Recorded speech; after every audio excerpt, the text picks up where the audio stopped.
Haha, that was it. How could I forget? We didn't watch videos when we were kids. There was no such thing. But there was such a thing as Deltics. Oh, they were amazing. What was it? Two 18-cylinder engines in each locomotive, with two pistons in each cylinder. Unreal. And the cylinders were in a triangle, hence the name Deltic. But I think they were originally going to call them deltas, but apparently it's Latin and it should actually be Deltic.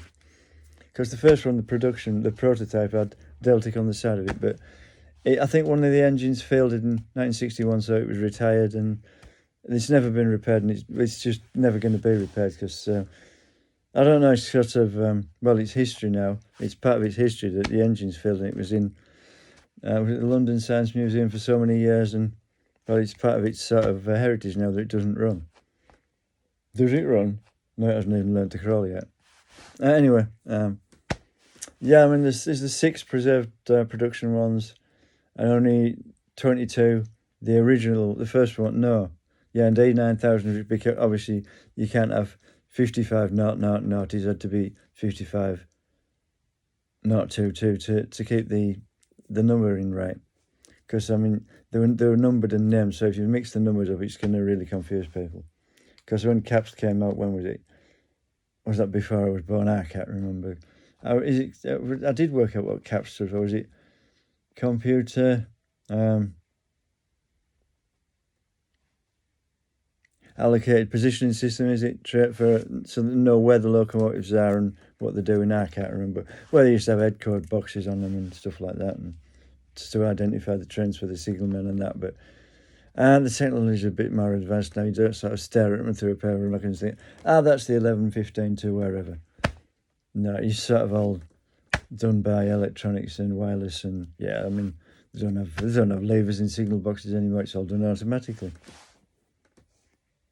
And yeah, I mean, apparently the East Coast Main Line still has the signal positioning, the distance between the signals for the Deltics, which were the most powerful locomotive in the world when they were introduced at 3,300 brake horsepower and 100 miles an hour. Yeah, the Flying Scotsman did that. The Mallard did more, but the Scotsman did it in service continuously, whereas Mallard blew a big end breaking the speed limit, the speed record. Yeah, they had big ends on steam locomotives on the connecting roads, and he blew a big end.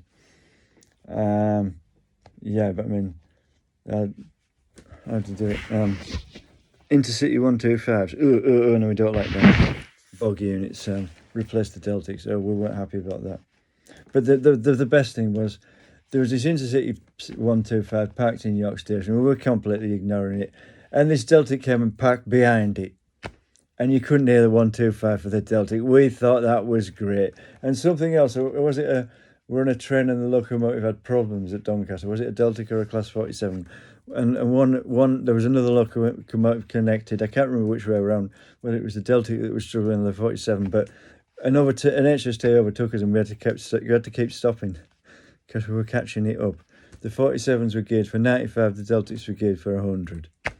But the prototype Deltic was geared for 90, and apparently they lost control of it down Shap, and it went fast enough to snap the banding on the windings on the motor, and they calculated that the train was only geared for 90, but it would have to do 125 for those bindings to snap. So what would a production one do? 10 mile an hour faster. It may be capable of 130. Well, I think the driver said to us one day when we were talking to him, they will do 115 if we push them if we're late, but they'll probably do a bit more actually. And there was going to be a Super Deltic, in a Class 50 body, because the Class 50's DP2, which crashed locally, was a Deltic body with a souped-up Class 40 engine in, and they became the Class 50s, and the bogies and that, and the engine from that crashed locomotive went on to a production Class 50. Well, they were going to make a Super Deltic in a Class 50 body with 4 baby Deltic engines, 2 sort of Siamese, to make 2 18-cylinder engines, but it was quite different to the production Deltics. Baby Deltics were like a Class 37 with 2 9-cylinder triangular engines in 1,100 horsepower within, not 3,300. But they were more efficient, but the oil pump drives on those engines used to snap and used to flail about and sever hydraulic pipes and stuff. So they weren't, I don't know why they didn't just put a beefier one on unless you might have to make a new casting and stuff, so they're all scrapped. There is one engine left which has been rebuilt, and it's been put into a Class 47 that's been modified to make it a Bobo and not a Coco, and they're making a virtual class a baby Deltic out of it. Yeah, but this Super Deltic, the whole locomotive was going to be 70 tons, and what was it? 4,500 horsepower. One HST power car, is 70 tons, but they're only the 2,500, 2,250. Obviously, one baby Deltic was going to be the same weight as one power car, but more power than two power cars. So we thought that was great when I found out about that. And they're really fun.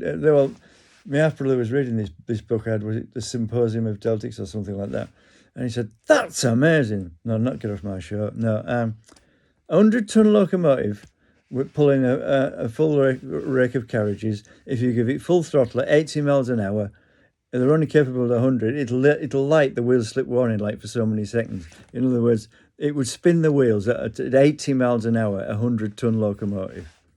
I mean, that's torque. No, not torque, twisting force.